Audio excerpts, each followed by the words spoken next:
Hello दोस्तों, कैसे हो आप? सब बढ़िया। दोस्तों, मैं आज रियल एस्टेट की एक ऐसी इन्वेस्टमेंट के बारे में आपको नॉलेज दूंगा जो जितनी फायदेमंद है ना, उतनी ही ज्यादा रिस्की भी होती है। यस दोस्तों, आपने सही पहचाना, प्लॉट या लैंड इन्वेस्टमेंट। दोस्तों, प्लॉट खरीदना आसान है, पर एक सही और सेफ प्लॉट खरीदना उतना ही मुश्किल। एक हिडन लीगल इशू, एक मिसिंग एंट्री, एक मिसिंग डॉक्यूमेंट आपके जो इन्वेस्टमेंट है उसको रिस्क में ला सकता है। पर डोंट वरी, मैं हूं ना।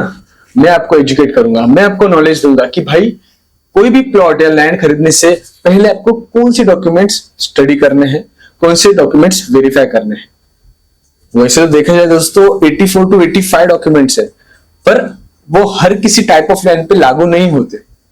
पर मैंने आपके लिए ऐसे 15 डॉक्यूमेंट्स, ऐसे 15 डॉक्यूमेंट्स शॉर्ट लिस्टेड किया हूं ना, जो हर किसी टाइप ऑफ लैंड पे लागू होते हैं। तो दोस्तों, आपको बस एक काम करना है। मैं ये जो वीडियोस बनाऊंगा, इसकी 3 वीडियोस बनेंगे दोस्तों। एक वीडियो में 5, सेकेंड वीडियोस में 5 डॉक्यूमेंट्स और थर्ड वीडियोस में 5 डॉक्यूमेंट। इसे टोटल 15 डॉक्यूमेंट्स में 3 वीडियो में कवर करूंगा। आपको ये वीडियोस पूरे एंड तक देखने हैं, ना स्किप किए ना फास्ट फॉरवर्ड किए। अगर ऐसा करोगे तो आपको समझ में नहीं आएगा। तो दोस्तों, मैं अभी शुरू करता हूं, पर शुरू करने से पहले मैं आपको वो 15 डॉक्यूमेंट जो मैंने बताया उसकी लिस्ट देता हूं। देखिए, वीडियो पॉज कीजिए और स्क्रीनशॉट निकाल लीजिए। ये है वो 15 डॉक्यूमेंट्स जो आपको हर किसी प्लॉट पे लागू होते हैं और आपको इसकी स्टडी करनी है। तो ओके, हो गया। अभी मैं फर्स्ट डॉक्यूमेंट, इनिशियल डॉक्यूमेंट जो कि बहुत इंपॉर्टेंट है, उसका आपको नॉलेज देता हूं। उसका नाम है सेल डीड। ओके, तो चलिए शुरू करते हैं। वो सेल डीड का आपके स्क्रीन पर पूरा वो व्यू आ जाएगा। तो उसमें मैंने हाइलाइट्स किए कुछ बुलेट पॉइंट्स। बस हमको बुलेट पॉइंट्स ही उसमें जानने हैं, हमको पूरा डॉक्यूमेंट पढ़ने की जरूरत भी नहीं है। ये जो मैं बुलेट पॉइंट दे रहा हूं ना दोस्तों, ऑन पॉइंट, आपको तुरंत आप पकड़ लोगे कि ये जो प्लॉट है वो सेफ है या नहीं। ऐसे बुलेट पॉइंट्स मैंने हाईलाइट किए। देखो अभी आएंगे। तो देखो पहले पेज पे क्या लिखा है, पर्सनल डिटेल्स। किसकी? जो लैंड ओनर है, जो आपको बेच रहा है, हाँ, उसकी पर्सनल डिटेल्स। उसमें आधार कार्ड, पैन कार्ड, उसका फोन नंबर, उसका नाम, ये सब लिखा है। आधार कार्ड है तो उसके आधार कार्ड पे नंबर से मैच करो, पैन कार्ड है उसके पैन कार्ड से मैच करो, नाम सब एकदम परफेक्ट मैच होना चाहिए दोस्तों। स्पेलिंग तक गलत नहीं होनी चाहिए, स्पेलिंग में उसके नाम की एकदम सही होनी चाहिए। अगर ये कुछ भी गलत रहेगा इसमें तो आगे जाके आपको इश्यू फेस करना पड़ेगा। ठीक है दोस्तों, अभी नेक्स्ट पेज पे आते हैं। देखिए दोस्तों, इधर क्या लिखा है, सर्वे नंबर, गट नंबर। इसको सीटीएस सर्वे नंबर भी कहीं कहीं लिखते हैं। यहाँ पे गट नंबर एंड सर्वे नंबर है। ये जो दोस्तों मैं दिखा रहा हूं ना आपको डॉक्यूमेंट्स, ये गवर्नमेंट के ऑफिशियल वेबसाइट से मैंने डाउनलोड किया है। ये एक फॉर्मेट है, ठीक है। तो दोस्तों, सर्वे नंबर, गट नंबर, ये रहता है, वो एक पहचान रहती है प्लॉट की। अगर उस नंबर्स में कुछ गलत होगा ना, तो पूरी पहचान ही अलग हो जाएगी, मतलब वो प्लॉट शो ही नहीं कर पाएगा। तो आपको ध्यान से ये सब चीजें देखनी है, और ये चीजें आपको जो नेक्स्ट जो मैं डॉक्यूमेंट्स बताऊंगा ना, उसमें भी मैच करके देखनी है कि भाई सेल डीड में जो नंबर लिखा है, सर्वे नंबर, वो उस डॉक्यूमेंट में मैच हो रहा है कि नहीं। ये सब आपको चीजें मैच करके देखनी है। उसके बाद आते हैं, देखिए देखो दोस्तों, क्या लिखा है, एरिया कितने एकड़ में है, कितने गुंठा में है। वो जो सेलर जो बोल रहा है वो यहाँ पे कंफर्म करो वही है कि नहीं। देखो नेक्स्ट क्या लिखा है इधर, sale deed, gift, gift settlement, partition, bill deed. अब इसका मतलब क्या दोस्तों, सेल डीड मतलब उस जो ओनर है वो प्लॉट का, उसको किसी ने वो जमीन बेची है क्या, हाँ, या फिर उसको गिफ्ट डीड मिली है क्या, मतलब किसी ने उसको गिफ्ट की है क्या, या फिर पार्टीशन में मिली है क्या। ये सब जो हिस्ट्री है हमें इसमें से पता चलती है कि भाई ये ओनर जो है वो ओनर बना कैसे, हाँ, किस जरिए उसको वो प्लॉट मिला। तो वो भी जानना काफी जरूरी है। आप कोई चीज खरीद रहे हो ना, तो इसकी हिस्ट्री, ज्योग्राफी सब जान के लो, ठीक है। अभी नेक्स्ट जो पेज है उसमें देखिए क्या लिखा है, साइन फ्री फ्रॉम इनकम्ब्रेंसेस। अभी इनकम्ब्रेंसेस क्या है दोस्तों, इनकम्ब्रेंसेस मतलब ये जो जमीन है कहीं किसी बैंक के पास गिरवी तो नहीं, या फिर इस जमीन पे कोई लोन तो नहीं। ये चीज चेक करना काफी जरूरी है, ठीक है। अभी इधर क्या लिखा है, फ्री फ्रॉम इनकम्ब्रेंसेस मतलब कोई नहीं है, सेफ है जमीन, कोई गिरवी नहीं है ना कोई लोन है। ये चीज रहनी चाहिए, ठीक है। अभी नेक्स्ट क्या लिखा है देखो, absolute owner together with apprentices belonging here to and all the state rights. भाई ये क्या इतनी डिफिकल्ट इंग्लिश है, मैं समझाता हूँ शॉर्ट में आपको। ये जो सेंटेंस है वो ईजमेंट राइट के बारे में आपको बताता है। अभी ये ईजमेंट राइट क्या है? ईजमेंट राइट मतलब दोस्तों, आपके प्लॉट पे समझ लो, आपको मैं एग्जांपल देता हूं। आपके प्लॉट में गांव वालों का रोड है, गांव वाले उस प्लॉट से आ जा सकते हैं, वो पानी का लाइन ले सकते हैं, बिजली का लाइन ले सकते हैं। ये जो राइट है ना वो गवर्नमेंट उनको देती है। तो आपको चेक करना है कि भाई इस प्लॉट में गवर्नमेंट ने कहीं किसी को ईजमेंट राइट तो नहीं दिया ना। क्या होगा उससे? आपकी जो प्राइवेसी है वो हार्म होगी आगे जाकर। कोई आपके प्लॉट में थर्ड पर्सन आएगा तो ऑब्वियसली वो होगी ना, तो आपको वो चेक करना है, उसके बारे में उससे बात करनी है लैंड ओनर से कि भाई ये ईजमेंट राइट है, इसको हटा के दो। ठीक है, अभी नेक्स्ट पेज है, देखो क्या लिखा है उधर। इजी टू अंडरस्टैंड है, देखो पेड और टैक्सेस। तो ये जो चेक करो भाई उसने ये जमीन का पूरे टैक्स भरे है या नहीं। ठीक है, फिर नेक्स्ट क्या लिखा है, the property is free from all income रसेस charges mortgage prior assignment for of sale or leasehold or court attachments and it is not subject to any other litigation। काफी इंपॉर्टेंट सेक्शन है दोस्तों, ये रहेगा तो भाई तुम आराम से जमीन को सेफ है खरीद सकते हो। ठीक है, अभी देखो दोस्तों नेक्स्ट क्या लिखा है, बाउंडेड एज फॉलोज। फिर लिखा देखो ईस्ट साउथ वेस्ट नॉर्थ, ये सब लिखा है ना दोस्तों, इसको बोलते हैं बाउंड्री राइट्स। कैसे? अभी समझ लो सेलर या ओनर क्या बोलेगा, भाई मेरी जमीन उस पेड़ से लेके उस वॉल तक है, वो बैरिकेड है वहां तक मेरी जमीन है। वो वर्बली बोल रहा है, आपको ऑन पेपर चेक करना है। ये लिखा है ना ईस्ट साउथ, ये पूरा डायरेक्शंस लिखे है ना। समझ लो ईस्ट के आगे लिखा रहेगा कि ईस्ट में एक पेड़ है, मैंगो ट्री रहेगा, आलमंड ट्री रहेगा, जो भी है ईस्ट में ये पेड़ है। साउथ में है एक वॉल, तो इधर लिखा रहेगा कि भाई साउथ में वॉल है। ये सब लैंडमार्क से वो जमीन के कि भाई वो लैंडमार्क से जस्टिफाई करते हैं कि हमारी जमीन इतनी है। ठीक है, ये बाउंड्री क्योंकि क्यों आपको चेक करना जरूरी है, क्योंकि आगे जाके कोई दूसरा बाउंड्री दूसरे का प्लॉट रहेगा आगे, तो वो क्या बोलेगा, नहीं ये तो मेरे इसमें आता है, मेरे हद्दी में आता है, तो आगे जाके डिस्प्यूट जनरेट हो सकता है। तो आपको इसका खास ध्यान रखना है। तो दोस्तों ये है सेल डीड। अभी दोस्तों हम आते हैं सेकेंड डॉक्यूमेंट, बोलते हैं इसको 7/12 और प्रॉपर्टी कार्ड। तो भाई ये और क्यों डाला, क्या ये दोनों सेम है? यस दोस्तों, भले उनका पर्पज सेम है पर अलग अलग रीजन्स में वो एप्लीकेबल होते हैं। मतलब 7/12 होता है जनरली जो गांव की जमीन रहती है जिसको ग्रामीण जमीन कहते हैं, तो वहां पे वो 7/12 एप्लीकेबल होता है। वो जमीन एग्रीकल्चर लैंड रहती है, मतलब खेती बाड़ी हो सकती है उस जमीन में। और जो प्रॉपर्टी कार्ड रहता है ना वो सिटी एरियाज में एप्लीकेबल रहती है, जहां पे खेती बाड़ी जनरली नहीं होती, उसको एनए प्लॉट बोलते हैं, मतलब नॉन एग्रीकल्चर प्लॉट। तो दोस्तों ये इसका डिफरेंस मैंने बताया। अभी फटाफट हम समझ लेते हैं। भाई देखो स्क्रीन पे आपका 7/12 का मैंने डिस्प्ले कर दिया हूं, अभी आपको समझाता हूं, पूरा हाईलाइट किया हूं। अभी समझाता हूं कि भाई ये सब बुलेट पॉइंट्स इसकी मतलब क्या है। तो सबसे पहले देखो क्या लिखा है दोस्तों, पहले तो ऊपर सबसे टॉप पे देखो नागजरी, गांव का नाम लिखा है, तालुका और जिला चेक करना दोस्तों। कभी कभी क्या होता है पता है क्या, सर्वे नंबर बाकी सब डिटेल्स मैच कर जाते हैं पर गांव का नाम मैच नहीं कर जाता। सेल डीड में समझ लो अलग गांव का नाम लिखा है, इसमें अलग लिखा है, तो फ्रॉड वाले सीन भी हो सकते हैं इस चीज में, ये काफी आपको ध्यान से देखना है। ठीक है, उसके नीचे क्या लिखा है, पीयू आईडी नंबर। कुछ ज्यादा मतलब मेजर इसका कुछ वर्क नहीं है, पर इसको क्या बोलते हैं, प्रॉपर्टी यूनिक आइडेंटिफिकेशन नंबर। ठीक है, उसको वेरीफाई करना है आपको सेल डीड से।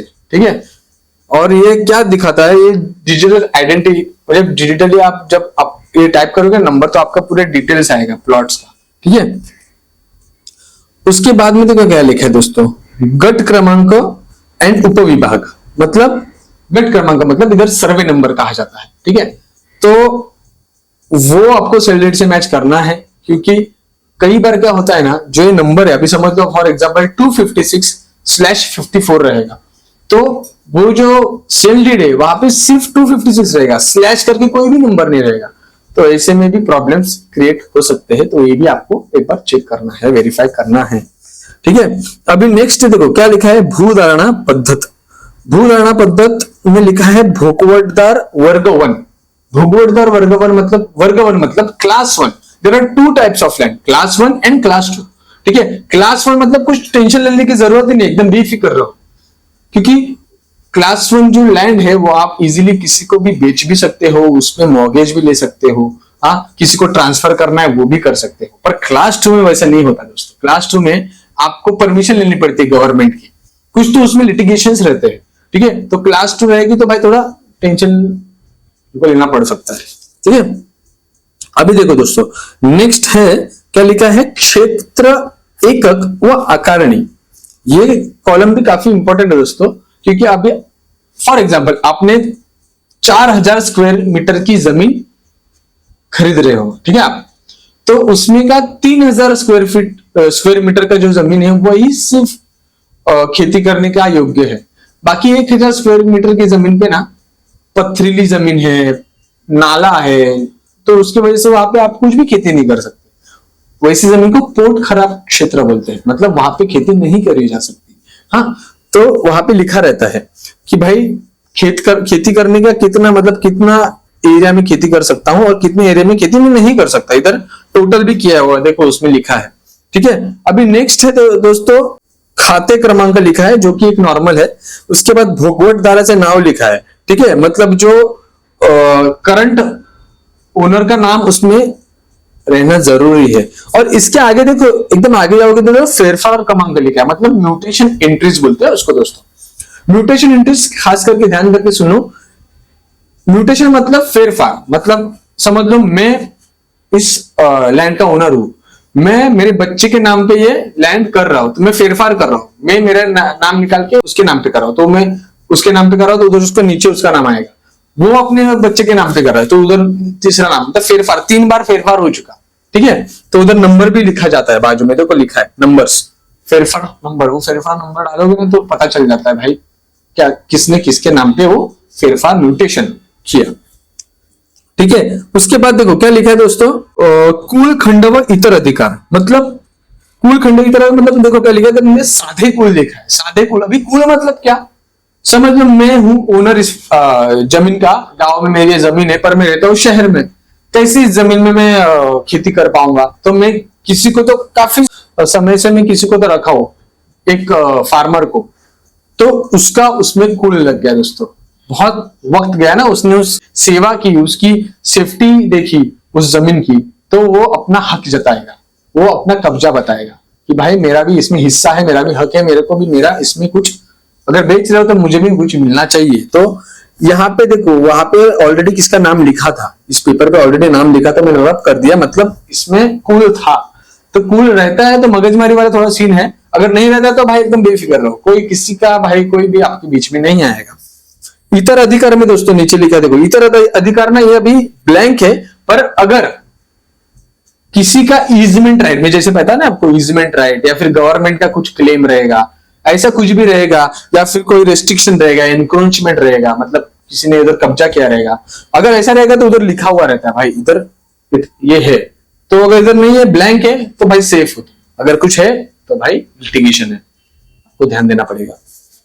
आगे क्या लिखा है, प्रलंबित फेरफार, मतलब नहीं लिखा है ना इधर आके, नहीं लिखा है मतलब नहीं है भाई, फेरफार नहीं है कुछ, तो मतलब टेंशन फ्री है। ऐसा रहता है कभी कभी फेरफार हुआ रहता है पर इसमें एंट्री नहीं की जाती, तो इधर कुछ भी ऐसा हुआ नहीं है, फेरफार हुआ है तो एंट्री भी की है, आगे कोई फेरफार नहीं तो नहीं लिखा, ठीक है।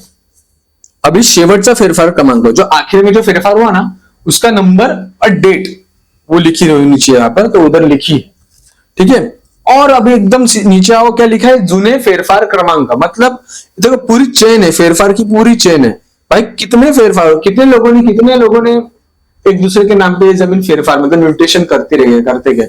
तो ये जो जुने फेरफार क्रमांक है ना, ये काफी इंपॉर्टेंट सेक्शन है। इससे जो प्रॉपर्टी प्रिपेयर करता है ना, जब पेपर्स प्रिपेयर करता है ना, जो लॉयर रहता है, जो भी रहता है, वो टाइटल सर्च रिपोर्ट बनाता है, उसमें इस चीज का काफी इंपॉर्टेंस और काफी हेल्प हो जाती है उसको बनाने के लिए, कि भाई पूरे उसको हिस्ट्री मिल जाती है ना उसकी, ऐसा है।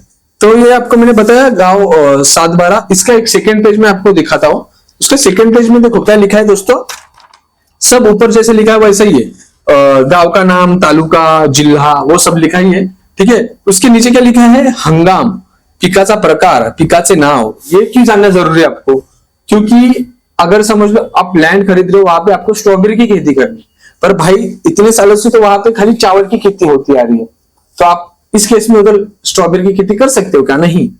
तो आपको वो भी चीज जाननी है कि भाई उधर की जो जमीन है, जो मिट्टी है, कौन से क्रॉप्स पैदा करने को सही है, तो वो भी आपको जान के ही वो खरीदनी पड़ती है। तो इसके लिए ये पेपर्स में उसका भी जिक्र किया जाता है। तो ये है, ये सब आपको 7/12 में बता दिया। अभी मैं आपको नेक्स्ट प्रॉपर्टी कार्ड के इधर लेकर जाऊंगा, डिस्प्ले करूंगा प्रॉपर्टी कार्ड, ठीक है। तो दोस्तों देखो प्रॉपर्टी कार्ड स्क्रीन पे आ गया आपका। अभी मैं आपको 1 बाय 1 समझाता हूँ, हाईलाइटेड किया हूं मैंने सब पॉइंट्स, आपको समझाता हूँ क्या है। तो सबसे पहले क्या है, यूएल पिन नंबर। तो यह पीयूआईडी नंबर देखो मैं 7/12 में बताया आपको, जस्ट लाइक वही है वो डिजिटली आप पुट करोगे ना ये नंबर, तो पूरा आपको लैंड का डिटेल आ जाएगा। हाँ, पर ये भी मैच करना सेल डेट से, अगर रहेगा ना सेल डेट में वो नंबर तो मैच करके जरूर देखना। उसके बाद देखो नीचे क्या लिखा है, गांव, पेट, तालुका एंड जिला, जरूरी है दोस्तों चेक करना। हाँ, क्यों? क्योंकि कभी कभी क्या होता है, जो सेल डेट रहेगा उसमें क्या रहेगा, अलग गांव का नाम रहेगा। हाँ, तो आपको चेक करना है भाई वही सेम मैच कर रहा है कि नहीं। तो फिर क्या, अगर अलग रहेगा तो भाई फ्रॉड होने के पूरे चांसेस रहते हैं। तो अभी देखो नेक्स्ट क्या है, नगर भूमापन क्रमांक। तो उसको क्या बोलते हैं दोस्तों, इसको सर्वे नंबर भी आप कंसिडर कर सकते हो, ठीक है, नंबर रहता है देखो। हाँ, उसके बाद देखो क्या लिखा है, शीट नंबर। शीट नंबर मतलब एक सिटी सर्वे मैप रहता है, उसका एक नंबर रहता है, इधर दिया नहीं है, पर वो अगर रहता है तो वो ठीक है, इतना सोचने का इतना उसमें है नहीं ज्यादा, आपको देखने की जरूरत नहीं। प्लॉट नंबर वो सब ठीक है। फिर क्षेत्र कितना है, मतलब पूरा एरिया कितना है, जरूर चेक करना। हाँ, बोला हुआ जो एरिया है वहां पे मेंशन है कि नहीं, वो आपको अभी समझ लो ये स्क्वायर मीटर में किया है, वो लोग एकड़ या गुंठा में बताते हैं। तो आपको गूगल पे कन्वर्ट करना है कि भाई उतना ही आ रहा है कि नहीं आ रहा है तो पूछना है, भाई ये नहीं आ रहा है वैसा, ठीक है। देखो नेक्स्ट क्या लिखा है, धारणाधिकार मतलब सी। उसको धारणाधिकार मतलब टेन्योर होल्डिंग रहता है, वो होल्डिंग क्लासिफिकेशन रहता है नॉर्मल, ठीक है। अगर तुम्हारा जो टेनर है वो रिस्ट्रिक्टेड है तो आगे जाके डेवलपमेंट अगर कुछ करना रहेगा तो आपको डिफिकल्ट हो सकता है, ठीक है, वो एक है। बाद में देखो आगे क्या लिखा है, शासनाला दिलेल्या आकारणीचा किंवा भाड्याचा तपशील आणि त्याच्या फेर तपासणीची नियत होईल, ऐसा लिखा है, ठीक है। अभी इसके नीचे देखो क्या लिखा है, सी स नंबर, ऐसा लिखा है। सी स नंबर मतलब सिटी सर्वे नंबर, इसको बोलते हैं, सर्वे नंबर है। कभी कभी ऐसे लोग पूरा नहीं लिखते दोस्तों, ऐसे काफी अलग चीजें लिख देते ना कि आप लोग को कंफ्यूज हो जाते हैं, भाई इधर सर्वे नंबर तो इधर लिखा ही नहीं है, अभी कहां से ढूंढे, हाँ क्या करे। तो दोस्तों ये डॉट मार के लिखा है सी सा नंबर, वही ये सर्वे नंबर, तो आप वैसे कंफ्यूज ना हो जाए। तो आपको ये बताया कि भाई ये देखो, और ये जो सी सा नंबर है ना, अभी तो हमने रब किया हूं, ये वो नगर भूमापन केंद्र नंबर था ना, उससे मैच हो रहा था। तो मैं बोला ना उसको कंसिडर कर सकते हैं नगर भूमापन केंद्र को, क्रमांकों को सी सा नंबर से, ठीक है। अभी देखो आगे लिखा है सुविधा भार। सुविधा भार मतलब इस प्लॉट पे कोई इनकमलेस तो नहीं, मतलब इसी तो नहीं कोई, मतलब कोई गिरवी वाला सीन या फिर कोई लोन वाला सीन तो नहीं है। तो इधर लिखा है, क्या लिखा है, हक्काचा मूळ धारक। आगे देखो एच लिखा है, मतलब ओरिजिनल रिकॉर्ड होल्डर है। हाँ, नीचे ईयर भी लिखा है उसमें, भाई क्या कौन सा ईयर है, तो उधर लिखा है। और नीचे बाजू में 4 नाम लिखे थे। हाँ, मतलब सबसे पहले तो किसकी एंट्री हुई थी, फिर बाद में किसी वो पूरा ये चेन लिखा है, ओनरशिप चेन है पूरी, वो देखो। हाँ, टाइटल चेन बोलते हैं उसको। फिर आगे देखो फिर उसमें आपको ये पता करना है भाई ये जॉइंट मेंबरशिप है, फैमिली मेंबरशिप है, ओनरशिप है, या फिर कंपनी का ओनरशिप है, इसमें जो भी है वो आपको उसमें जो सरनेम से उसमें पता चल जाएगा, या फिर डायरेक्ट ओनर से पूछ सकते हो। आगे देखो क्या लिखा है, पट्टेदार। हाँ, पट्टेदार मतलब कोई उसमें किसका कब्जा है क्या, मतलब जो केयरटेकर रहता है, ज्यादातर केयरटेकर्स रहते हैं उसमें कब्जे में, तो वो कोई है क्या वहां पे, पट्टेदार है क्या कोई, तो उधर नहीं कुछ लिखा, मतलब उधर ब्लैंक रखा है, मतलब कोई पट्टेदार नहीं है। आगे क्या लिखा है, इतर भार। इतर भार मतलब कोई इजमेंट राइट दिया है क्या किसी को, हाँ कोई रिस्ट्रिक्शन दिया है क्या, ये सब चीजें इधर लिखी हुई रहेगी, अगर होगी तो। अब इधर नहीं है, इसके लिए ब्लैंक है। थर्ड क्या लिखा है, इतर शेरे में क्या लिखा है, कोई कोर्ट ऑर्डर है क्या, कोई रिजर्वेशन तो नहीं है ना यहाँ पर, मतलब रिजर्वेशन लाइक कोई ट्रस्ट का रिजर्वेशन, स्कूल का रिजर्वेशन, ऐसा तो कुछ नहीं है ना। तो अगर रहता है तो इधर लिखा हुआ रहता है, अगर नहीं है तो मतलब सेफ है भाई, कुछ टेंशन मगजमारी वाला सीन नहीं है। अभी देखो नेक्स्ट एक पूरा टेबल है, हाँ डेट्स वो लिखा है, व्यवहार वो आपको ध्यान से उसमें पढ़ना है भाई क्या लिखा है, डेट कौन से डेट में क्या व्यवहार हुआ था, हाँ तो क्या सेल किया था, ट्रांसफर हुआ था, पार्टीशन मिला था, हाँ गिफ्ट किया था, वो सब उधर पूरा नंबर के साथ लिखा हुआ रहता है। नंबर तो हमने रब किया है पर उसके साथ लिखा हुआ रहता है, वो नंबर है ना आपको उसी चीज का वेरीफाई करने के लिए यूज आते हैं, मतलब वो पूरा डिटेक्ट करते हैं, वो नंबर डालेंगे पूरा समझेगा, आपको हिस्ट्री निकल जाएगी पूरी, तो वो हिस्ट्री है पूरी, ठीक है, हिस्ट्री बुक है समझ लो ये उसकी पूरी जमीन की, ठीक है। आगे देखो क्या लिखा है, खंड क्रमांक तो आपने देखा ही रहेगा, वो तो पूरी आप ट्रेस कर सकते हो ट्रांजैक्शन में क्या क्या हुआ है वो।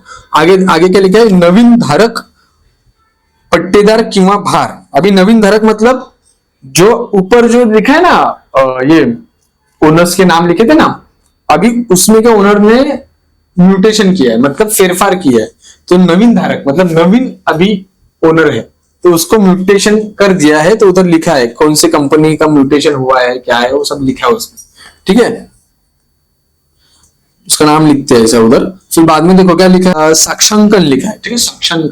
अभी साक्षांकन मतलब कि एक चेक है, मतलब ऑनलाइन रिकॉर्ड चेक करने के नंबर से, इसमें आपको पूरा लिखा रहता है भाई नंबर्स के साथ, तो उस नंबर्स पुट करके आप डिटेक्ट कर सकते हो भाई क्या हुआ है क्या नहीं, पूरा ट्रांजैक्शन डिटेल्स निकाल सकते हैं। तो देखा ये पूरा प्रॉपर्टी कार्ड आपको मैंने समझाया कैसे रीड करते हैं। अभी हम जाते हैं नेक्स्ट डॉक्यूमेंट। तो दोस्तों आपको समझा सेल डीड 7/12 प्रॉपर्टी कार्ड कैसे रीड करते हैं।